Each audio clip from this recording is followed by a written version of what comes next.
Bildu saludamos los pasos que se han dado en Colombia para avanzar hacia una paz plena con justicia social desde los territorios.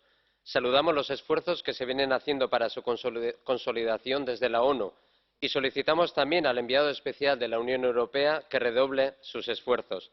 Y digo esto porque vemos con preocupación los escasos avances en el ámbito de la reintegración económica de antiguos combatientes de las FARC y por el hecho de que todavía haya medio millar de ellos en prisión.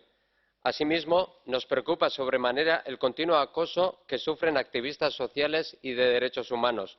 Urge impulsar un alivio humanitario en ese sentido. Los acuerdos están para ser cumplidos. Por último, nos preocupa enormemente que haya finalizado el alto el fuego entre el ELN y el Gobierno de Colombia y se hayan reanudado las hostilidades.